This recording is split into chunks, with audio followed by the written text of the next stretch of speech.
I've seen more people get hurt with their low back doing McKenzie technique or Cobra more than any other exercise. This being said, some people with certain low back conditions, if they do the McKenzie technique, they can get some relief. But in my opinion, for fixing low back pain or sciatica at the source, this exercise is completely irrelevant in the initial stages of rehab. So today I'm going to show you the key foundations for fixing low back pain, plus the specific cases where McKenzie's can offer some pain relief. But first, watch this client with severe low back pain that we got back to a healthy lifestyle. I've been dealing with back pain for about 10 years now, on and off. And I've been to every physiotherapist, chiropractor and so forth in my area. I kept getting re-injured. Then I met Zach and I tried his program.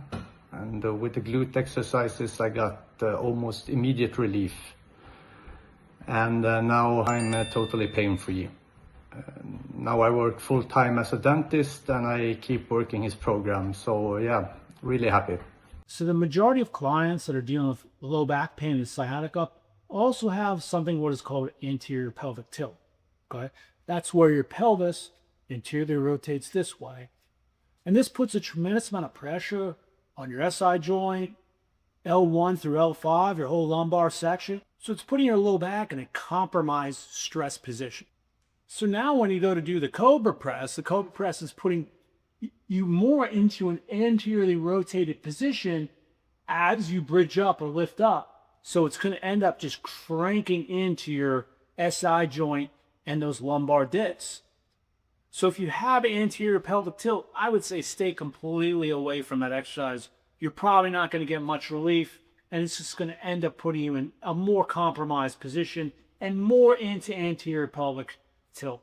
There's also clients that are categorized by more of a swayback, so their posture is kind of like this, and they herniated their disc, or they have sciatica, they have low back pain, and because now you're more into a posterior pelvic tilt, okay, in this position, even though you hurt your low back, when you go to new McKenzie's or Cobra, what it does is it starts help opening up your disc this way, and it takes pressure off of that sciatic nerve. It ends up getting them some relief. However, it's not going to fix the problem because it's just a stretch. It's not strengthening any of the supporting muscles that are actually going to take the low back pain away. And that's what we're going to get into next.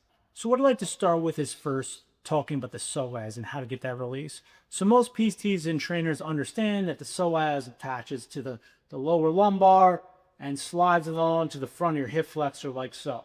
And when this gets tight and jacked up, what happens is generally it ends up causing that anterior pelvic tilt. And even someone with a swayback, they're just genetically predispositioned not to have anterior pelvic tilt, but their psoas is still extremely tight and it needs to get released.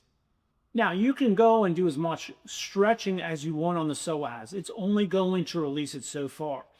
The main thing that's going to actually take the pressure off the psoas is properly training your TVA, transverse abdominals, with your iliacus. Those two muscles there is what's going to take all the pressure off the psoas and allow it to release. Instead of having to stretch and foam roll, doesn't matter. You do those things to blue in the face, it's still going to wind up ending up tight again until you strengthen those two muscles. And now what we're going to do is briefly demonstrate our exercise to strengthen the TVA and the iliacus, called the core fixer and core kips. These are our main foundation exercises. We've done extensive videos on it, so we're just going to talk about it briefly, and you can watch the links at the end for the full video. So if you're doing some kind of dead bug or light lift exercise, generally what happens is you're told to flatten your back and then kind of squeeze into your core here, okay? If you notice, my stomach kind of lifts up at this point. And so even though you're flattening your back, what's happened is you're actually still in a slight anterior pelvic tilt. That causes the psoas and rectus abdominis to really turn on. What you really want to do is, and we have a link that we're going to show you a long form video on this so you can really learn, but we're just going to give you the concept is breathe out all the way out and try to flatten these ribs. And I start people off with just lifting one leg at a time and trying to maintain this position so that they don't end up here like this with the stomach lifted, ribs are down. And now what you're doing is you're putting your spine more in a neutral position, okay, releasing your pelvis, and you're strengthening the TVA, iliacus, and that's really what's going to lead to helping to fix the low back problem. So besides the psoas, okay, another big component that people talk about is your piriformis is tight, it's pushing on the sciatic nerve, or maybe the piriformis is just tight in general, and it's just pulling your hips out of position, putting pressure in your low back. And same with the IT band. I talk about the TFL and the IT band being tight, and that with the piriformis is really taking that whole hip pelvis, pushing out alignment, and stressing out your low back. And typically what you see the PTs do is, in order to correct this, they're going to tell you to foam roll these two areas here, or stretch it.